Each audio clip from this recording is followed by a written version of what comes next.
We provide you the platform to turn your dreams into reality. Give wings to your aspirations with KR Mangalam University.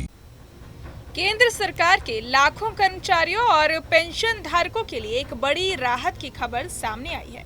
ऐसी जानकारी मिल रही है कि केंद्र सरकार जल्द ही 8वें वेतन आयोग का गठन कर सकती है और इसे जनवरी 2026 तक लागू करने की योजना है।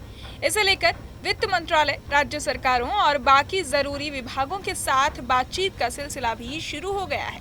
अगर ये वेतन आयोग लागू होता है तो इससे न सिर्फ सरकारी कर्मचारियों की बेसिक सैलरी बल्कि पेंशन और महंगाई भत्ता यानी डीए में भी अच्छी खासी बढ़ोतरी हो सकती है।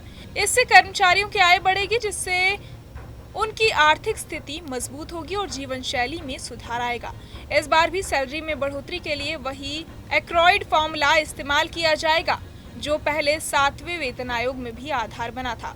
इस फॉर्मूले को 1957 में भारतीय श्रम सम्मेलन ने मंजूरी दी थी और ये फॉर्मूला लोगों की बुनियादी जरूरतों जैसे खाना, कपड़ा और मकान की लागत को ध्यान में रखकर वेतन तय करता है। 7वें वेतन आयोग में 2.57 का फिटमेंट फैक्टर इस्तेमाल किया गया था, जिससे न्यूनतम सैलरी 7,000 रुपए से बढ़ाकर 18,000 रुपए तक कर दी गई थी।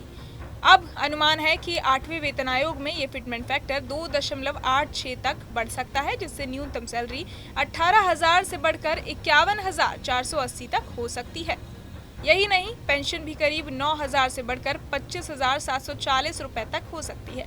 इसका सीधा फायदा केंद्र सरकार के सभी कर्मचारियों और पेंशनरों को मिलेगा और अगर राज्य सरकारें भी इस सिफारिश को मानती हैं तो उनके कर्मचारी भी इसका फायदा उठा सकेंगे।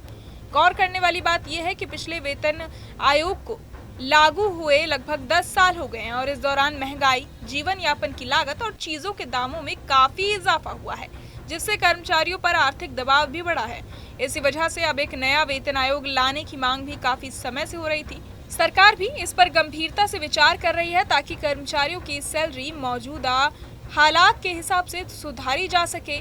हालांकि अभी तक आधिकारिक रूप से इस 8वें वेतन आयोग का गठन नहीं हुआ है, लेकिन इसे लागू करने के लिए काम शुरू हो चुका है। पहले इसकी ड्राफ्ट रिपोर्ट तैयार की जाएगी, फिर उस पर सिफारिशें दी जाएंगी और आखिर में इसे कैबिनेट की मंजूरी मिलनी होगी। अगर सब कुछ योजना के अनुसार चलता है तो जनवरी 2026 से पहले ये नया वेतन ढांचा लागू कर दिया जाएगा। कुल मिलाकर ये खबर सरकारी कर्मचारियों और पेंशनर्स के लिए काफी राहत और उम्मीद लेकर आई है। बहरहाल इस पूरी खबर को सुनकर आप क्या कुछ सोचते हैं, हमें कमेंट बॉक्स में जरूर बताएं और बाकी तमाम खबरों के लिए सब्सक्राइब करें न्यूज नेशन। जहां भक्ति है हर शब्द में, कथाओं में छिपे हैं दिव्य रहस्य और ज्योतिष देता है जीवन को दिशा। धर्म से जुड़ी हर बातों को जानने के लिए हमारे चैनल स्तुति को सब्सक्राइब करें। चैनल पर जाने के लिए इस लिंक पर क्लिक करें।